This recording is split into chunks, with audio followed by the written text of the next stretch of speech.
We're hosting a thriving, kids-only brunch. My aunt declared in the group chat, "Greg, you're not invited. No offense. I'd just been laid off. My cousins, a lawyer, a doctor, an engineer, were invited." Have you ever had someone you love, someone who's supposed to be family, tell you to your face that you're just not good enough? That you're a failure? Because I have. And for me, that moment didn't just hurt. It set off a chain reaction that would change my entire life. It was 10:17 a.m. on a Saturday in my parents' kitchen in Columbus, Ohio. My 5-year-old, Max, was across from me, intensely focused on arranging his Spider-Man crayons while I tried to convince him to eat half a banana. My laptop was open on the table, LinkedIn on one side flashing. "Oh, we're sorry. Due to recent restructuring." Email open on the other. That was my life. I was 32, a former product manager, an accidental single dad, and a boomerang child living in my parents' spare room. Then my phone buzzed. 3 times. It was the family group chat, and it was my aunt, and family brunch update. "Good morning, team. Reminder that next Sunday we're having a successful children-only brunch at Le Jardin." She tagged my 3 cousins, Lena, the cardiologist, Mark, the corporate attorney, Evan, the structural engineer. They were the family trophy case, always had been. I watched the typing bubble blink, disappear, then blink again. And we just want to celebrate the kids who are really thriving right now. Nothing personal to anyone else. My face went hot. My hands went cold. Max looked up, noticed, and went quiet in that way he'd started doing whenever adults got weird. Another message popped up. And Greg, you're not invited. No offense. Once you're back on your feet, we'll do a bigger thing. My brain did this slow, stupid thing where it tried to find another meaning. Not invited. No offense. I stared at the screen, so hard the words blurred. My dad banged a cupboard behind me, pretending not to watch. My mom stood at the sink, rinsing a mug that was already clean. The kitchen felt suddenly smaller, like the air was getting used up. More messages flooded in. All fun. Can't wait. Proud of everyone. Max tugged on my shirt. "Daddy," he asked, "are we going to the brunch?" My throat went dry. "No, bud," I said. "We're doing our own thing." He frowned. "Are we not successful?" Successful? I corrected automatically, but the word felt like a punch. "We're just doing different stuff right now." Then, and chimed in again. "And Greg, you understand, right? It would just be kind of awkward. We don't want to pressure you when you're between things. Be realistic." That was her thing. Sounding reasonable while slicing you open. My mom finally turned around. "She's just trying to motivate you," she said softly. "Your cousins worked very hard, Gregory." "I worked hard," I said, my voice flatter than I meant. Dad didn't turn around. "Well, it didn't stick," he muttered like a joke. No one laughed. Max picked up his crayon again, but stopped drawing. He just pressed the tip into the paper until it snapped. He flinched at the sound. My phone buzzed one last time. "And tell Max I'll take him when we do a kid-friendly thing. This one is for winners only." I stared at that line until my vision went sharp again. Winners only. Something in my chest did a slow, controlled twist. I didn't scream. I didn't call her. I took a screenshot, saved it to a folder called Receipts, and renamed my resume file from Greg Johnson _PM_final to Greg Understands Never for Again. Before the layoff, I worked at a mid-sized SaaS company downtown, the kind with cold brew on tap and where family culture, which should have been my first warning. I made $80K a year, which in my family meant I was doing fine, but also mysteriously failing whenever my cousins were in the room. My cousins were the scoreboard. My aunt, Anne, had always played this game.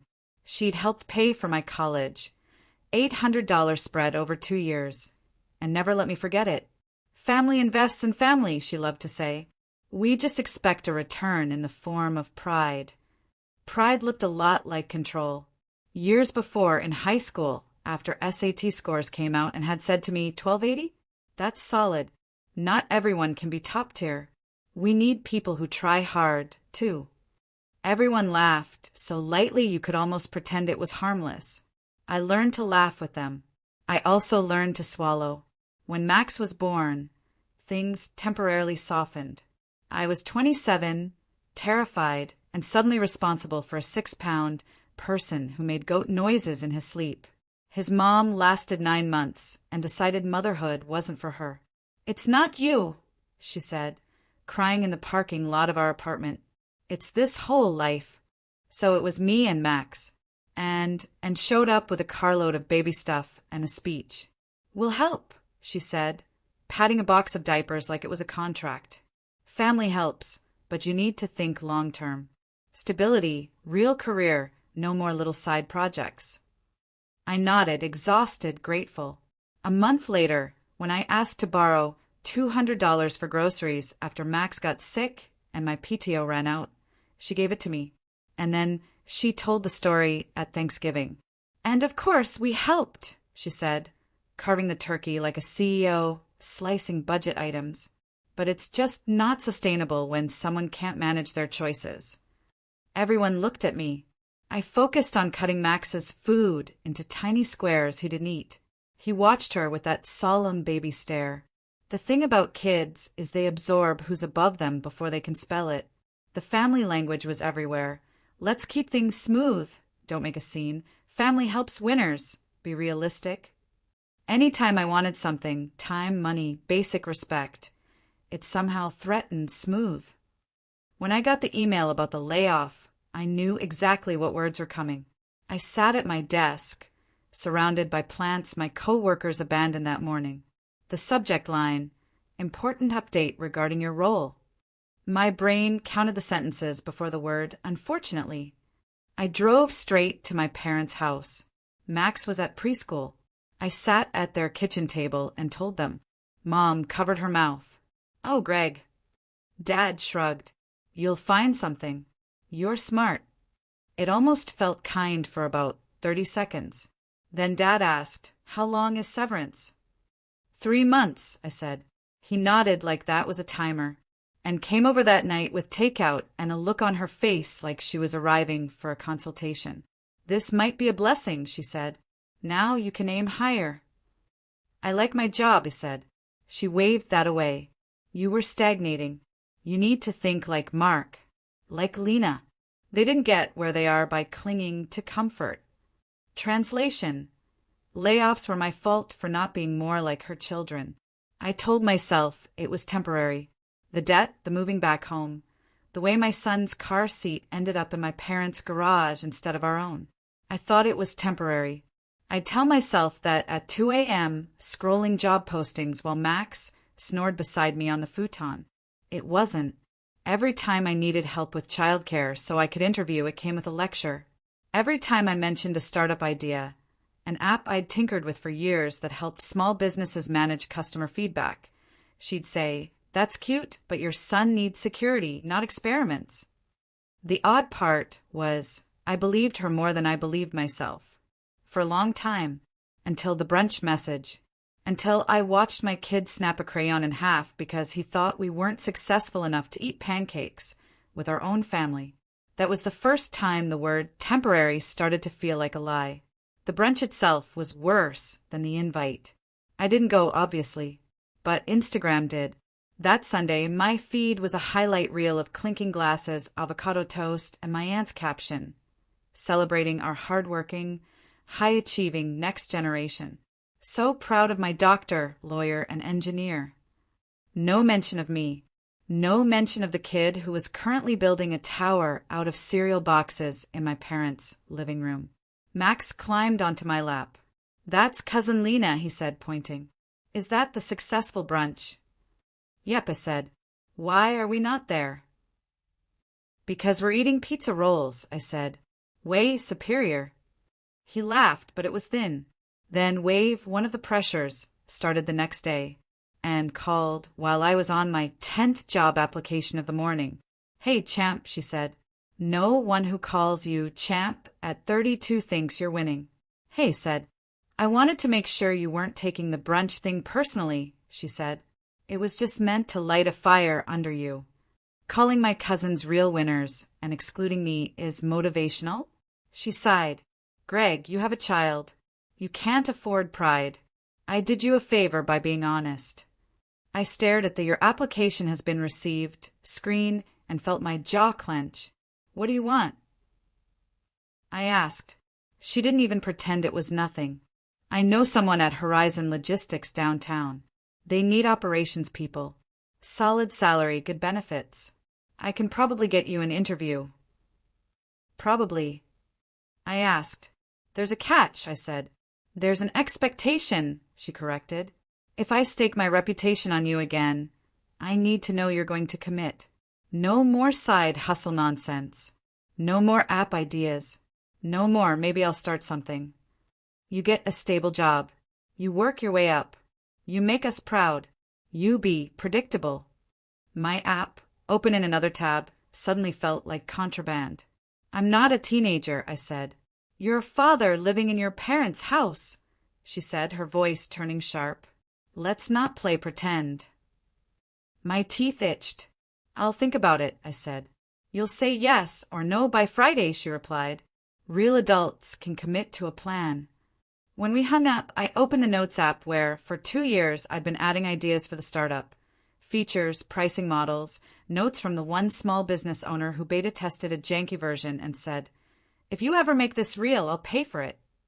I stared at the blinking cursor. Then I opened Google Drive and created a new folder. Receipts.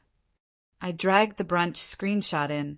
I typed out the call summary right after the text where she wrote real winners. I didn't know what I'd use them for. I just knew I was done relying on memory and arguments with people who edited reality in real time. By Friday, I'd made a decision.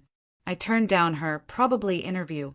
Instead, I cashed out my 401k, what was left of it, took my severance and sat down with my friend Maya at a Starbucks that smelled like burnt espresso and regret.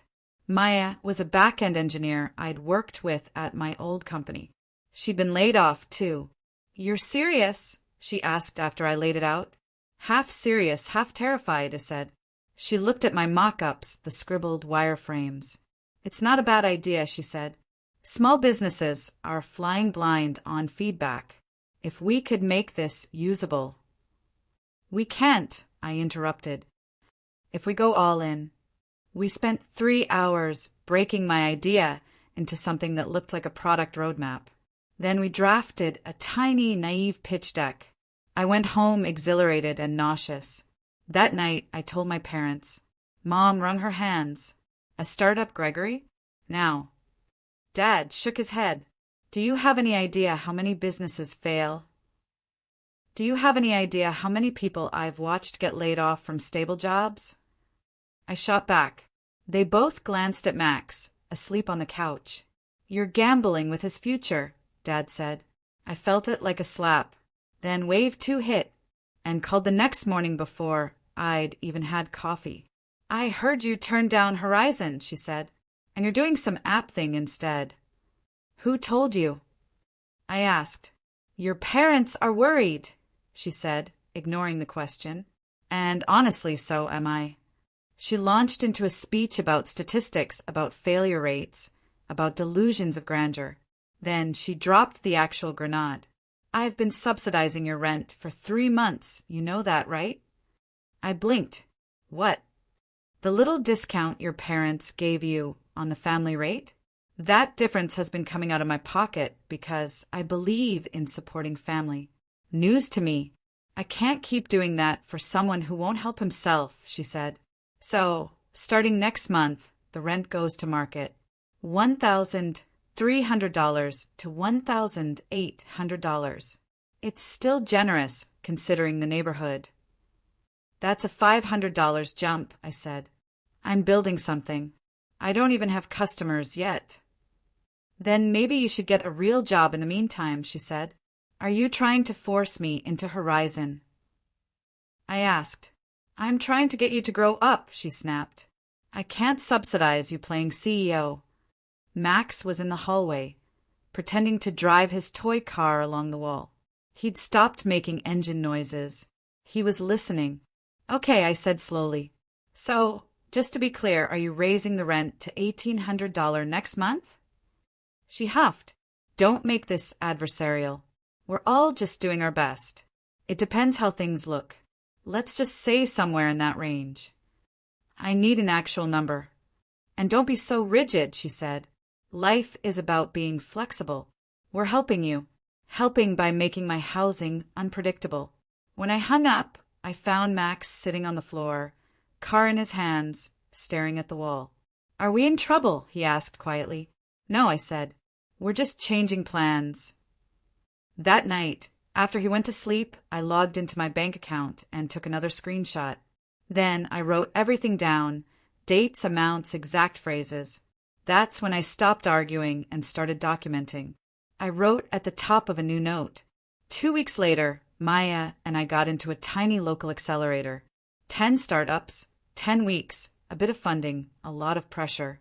And sent a text when she heard. Oh, so you got into a little program. That's cute. But call me when you have real numbers. I took another screenshot. Every cute. Every be realistic. Every time she called my startup, playing CEO went into the receipts folder.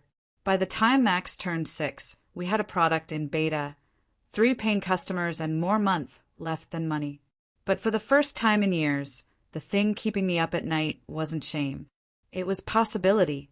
18 months after that winner's only brunch, a VC in a black turtleneck wired $4.7 million into a bank account with my name on it. Well, technically the startup's name, but close enough. Maya and I stood in the tiny co-working conference room, staring at the confirmation. That's a lot of zeros, she said. Max, now 6.5, was sitting in the corner with his Switch, feet swinging, half watching us. Are we successful now? He asked. I laughed, but my eyes stung. Yeah, buddy, I said. We're successful now. A week later, an Entrepreneur magazine writer who'd seen our accelerator demo published a piece about the laid-off PM who turned customer complaints into a startup. There was a photo of me and Maya in it, both of us trying not to look like we'd slept 4 hours a night for a year. My inbox exploded. Old coworkers, random LinkedIn dudes, and my family. And emailed first. Subject, so proud. Greg, just read the article. Congratulations. I always knew you had it in you once you got serious.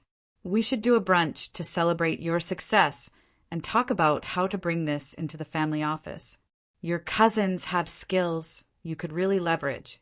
Lena could help with health partnerships. Mark can advise on the legal side. Evan's between roles right now and would make a fantastic COO. Let's get something on the calendar. Love, and I read it 3 times. The audacity was almost elegant. Then Mom called. I'm so excited, and really happy things turned around for you. Things didn't turn around by themselves, I said. I worked unbelievably hard. I know, honey, she said quickly. Of course. We're just saying it would mean a lot to your cousins if you included them. You know how important family helps family is, right? That phrase again. Suddenly back in rotation. Max was at the table, drawing on the back of one of our old pitch decks. He'd written everyone's names in wobbly letters. Daddy, Max, Maya, then a line of little hearts.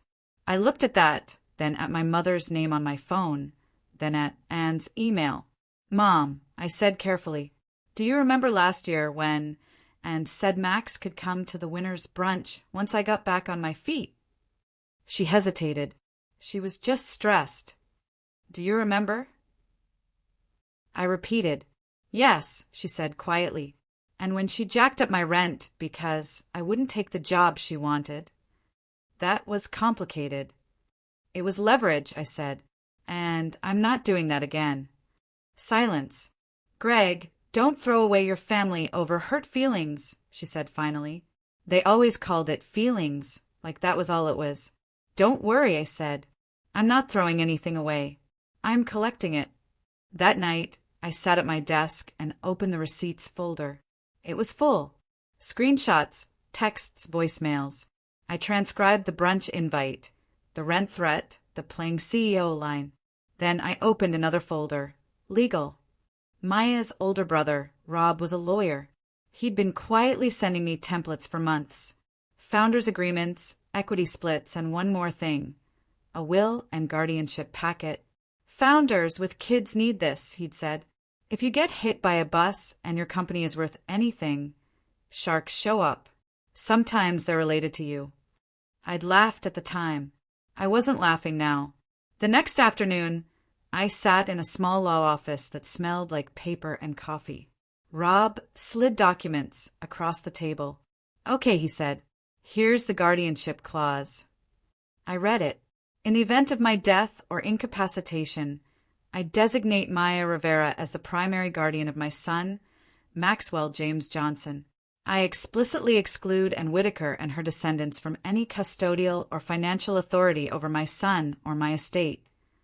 The words landed like a gavel in my brain. Is that too harsh? I asked. Is it true? Rob asked. Yes. Then it's accurate, he said. And it's written. That's what matters. He added the company clause.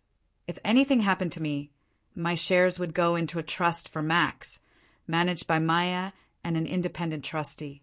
No room for family to swoop in and claim my work for optics. I signed with a hand that only shook a little. Rob notarized everything, stamped it, and slid a copy into a thick folder. Congratulations, he said. You're officially boringly responsible. On my way out, I texted Maya. Me all signed. If I get hit by a bus, you're stuck with Max. Maya, he likes Pokemon and chicken nuggets.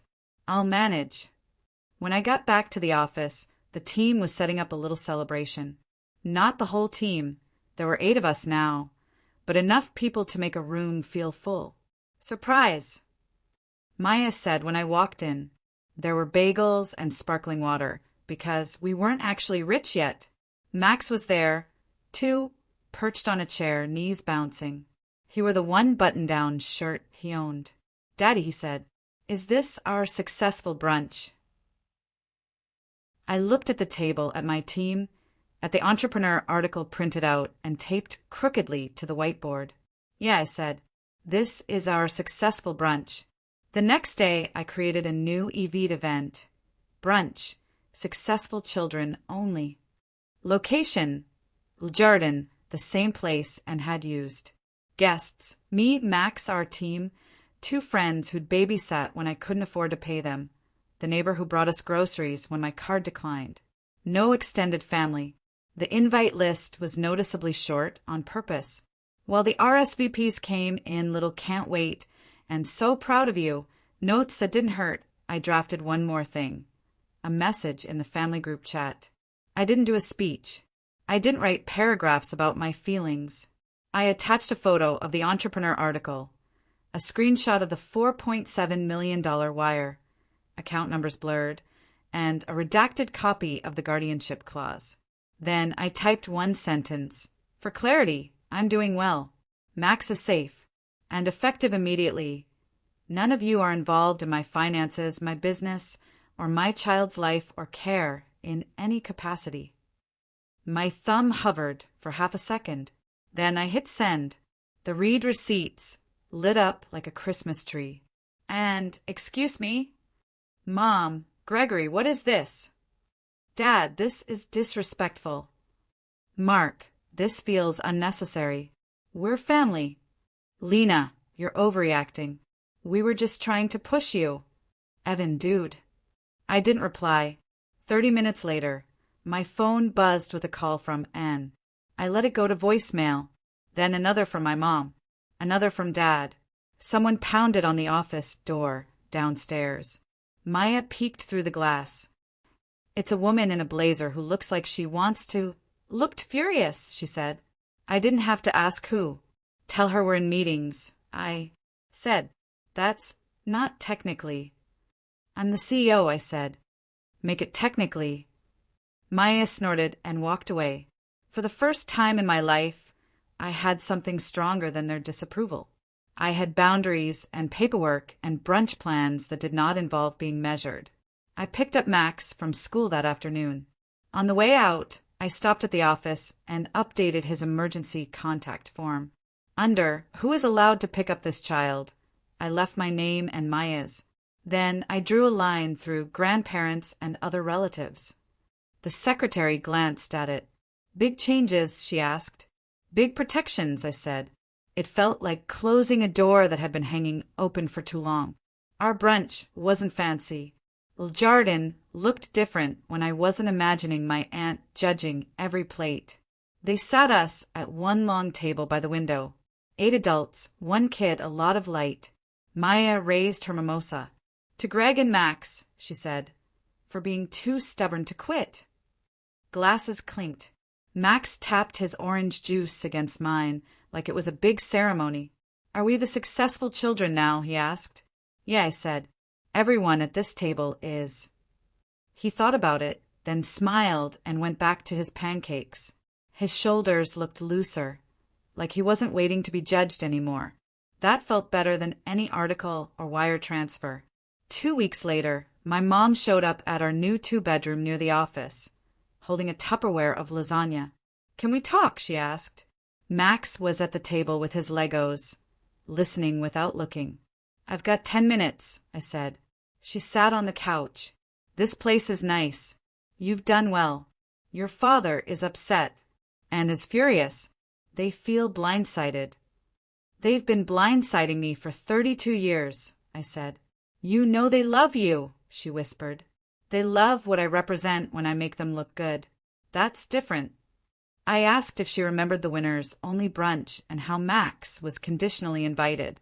She nodded, crying. I'm not doing that to him, I said. He doesn't audition for love.